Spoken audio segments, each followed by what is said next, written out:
दोस्तों, इस वक्त की सबसे बड़ी और चौंकाने वाली खबर देश की राजधानी दिल्ली से आ रही है। एक ऐसी खबर जिसने पिछले 48 घंटों से पूरी बीजेपी की धड़कनें बढ़ा रखी थी। तमिलनाडु के बीजेपी के सबसे फायरब्रांड चेहरा पूर्व आईपीएस अधिकारी के अन्नामलाई नई पार्टी बनाने जा रहे थे। जी हाँ, थे। दिल्ली से लेकर चेन्नई तक ये अफवाह आग की तरह फैली हुई थी कि अन्नामलाई बीजेपी को हमेशा के लिए लात मारकर अपनी नई राजनीतिक पार्टी का ऐलान करने वाले हैं। लेकिन इसी भयंकर बगावत और सस्पेंस के बीच अचानक अन्नामलाई को दिल्ली तलब किया गया और गृह मंत्री अमित शाह के बंद कमरे में एक बेहद गोपनीय मुलाकात हुई।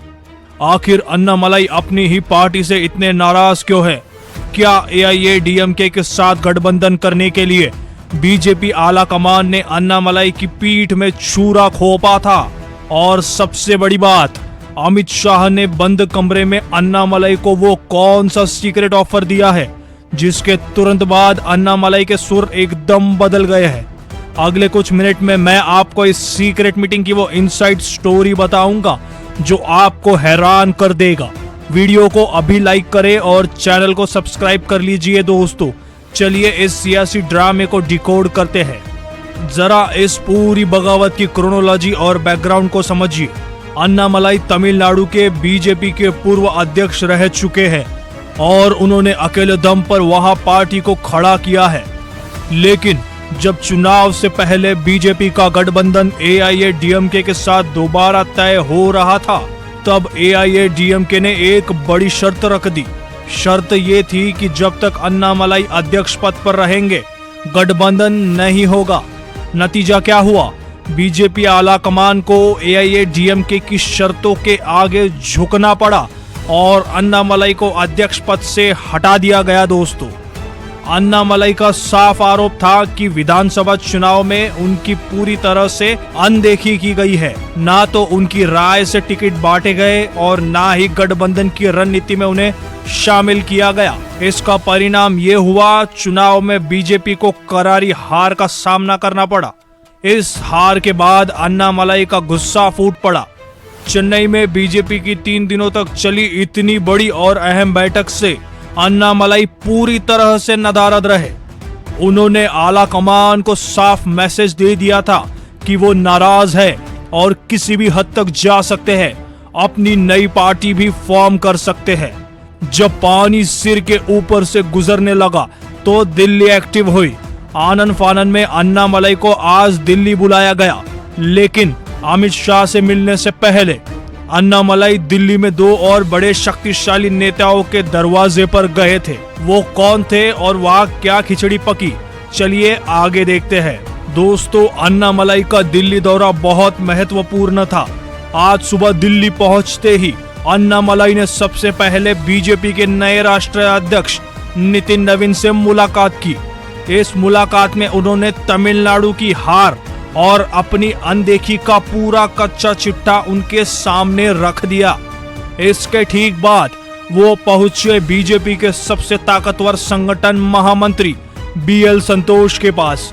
संगठन के स्तर पर जो भी उनके साथ राजनीति हुई थी, अन्नामलाई ने साफ कह दिया कि इस अपमान के साथ वो पार्टी में नहीं रह सकते। लेकिन असली और फाइनल फैसला होना था चाणक्य के दरबार में। दोपहर होते होते अन्नामलाई सीधे पहुंचे केंद्रीय गृह मंत्री अमित शाह के आवास पर। दोनों नेताओं के बीच काफी देर तक गंभीर चर्चा हुई। एक बंद कमरे में चर्चा हुई और जैसे ही अन्नामलाई अमित शाह के घर से बाहर निकले, पूरी कहानी 180 डिग्री पलट गई। जो नेता सुबह तक नई पार्टी बनाने की धमकी दे रहा था, उसके चेहरे पे अचानक मुस्कान थी। अब सवाल उठता है कि अमित शाह ने अन्नामलाई की नाराजगी को दूर करने के लिए उन्हें क्या आश्वासन दिया है? क्या उन्हें दिल्ली की राजनीति में कोई बहुत बड़ा पद मिलने जा रहा है?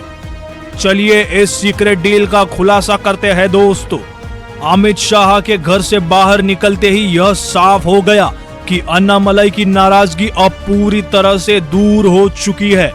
गृह मंत्री अमित शाह ने खुद यह पक्का भरोसा दिलाया है कि पार्टी में उनका सम्मान और वजूद पूरी तरह से बरकरार रखा जाएगा। और उनकी अनदेखी करने वालों पर कड़ा एक्शन होगा। तो आखिर अन्नामलाई को शांत करने के लिए क्या ऑफर दिया गया है? हमारे सूत्रों के मुताबिक अन्नामलाई को लेकर दो बहुत बड़े प्लान तैयार किए गए हैं। पहला, नितिन नवीन की राष्ट्रीय टीम। बीजेपी के नए अध्यक्ष नितिन नवीन की जो नई टीम बन रही है, उसमें अन्नामलाई को राष्ट्रीय महासचिव यानी नेशनल जनरल सेक्रेटरी जैसा कोई बेहद पावरफुल पद दिया जा सकता है। दूसरा, राज्यसभा का रास्ता, या फिर उन्हें सीधे राज्यसभा भेजकर केंद्र की राजनीति में एक बड़ा मंत्रालय या बड़ी जिम्मेदारी सौंपी जा सकती है। दोस्तों, यानी साफ है कि बीजेपी अपने इस युवा और फायरब्रांड नेता को किसी भी कीमत पर खोना नहीं चाहती है और अमित शाह ने समय रहते इस भयंकर डैमेज का कंट्रोल कर लिया है। ऐसे ही उन्हें चाणक्य नहीं कहते दोस्तों। अमित शाह से मुलाकात के बाद भले ही अन्नामलाई की नाराजगी दूर हो गई हो और नई पार्टी बनाने की अटकलों पर विराम लग गया हो, लेकिन इस पूरे घटना ने एक बात तो साफ कर दी, बीजेपी के अंदर अब प्रादेशिक नेता अपने सम्मान के साथ समझौता करने को तैयार नहीं है। अन्नामलाई ने दिल्ली को अपनी ताकत दिखा दी है। अब देखना यह होगा कि अमित शाह का यह आश्वासन कितनी जल्दी हकीकत में बदलता है और अन्नामलाई को दिल्ली या तमिलनाडु में क्या नई और बड़ी जिम्मेदारी मिलती है। मेरा आपसे सीधा सवाल है दोस्तों, क्या बीजेपी आला कमान को AIADMK की शर्तों के आगे झुककर अन्नामलाई को अध्यक्ष पद से हटाना चाहिए था? क्या आपको लगता है कि अमित शाह ने अन्नामलाई को राज्यसभा भेजकर एकदम सही फैसला किया है? आप इस पूरे सियासी ड्रामे और अन्नामलाई के इस कड़े रुख के बारे में क्या सोचते हैं? अपनी राय नीचे कमेंट बॉक्स में लिखकर बताइए। अगर आपको ये इन्वेस्टिगेटिव रिपोर्ट पसंद आई हो तो इस वीडियो को तुरंत अपने दोस्तों के साथ शेयर कर दे। साथ ही साथ वीडियो को लाइक करें और देश की राजनीति के हर बड़े खुलासे के लिए चैनल को सुपर चैट से सपोर्ट करें। चैनल को सब्सक्राइब कर बेल आइकन दबाइए दोस्तों। आप देख रहे हैं मुंबई टुडे लाइव। मिलते हैं आपसे अगले अपडेट में। तब तक के लिए जय हिंद, जय भारत।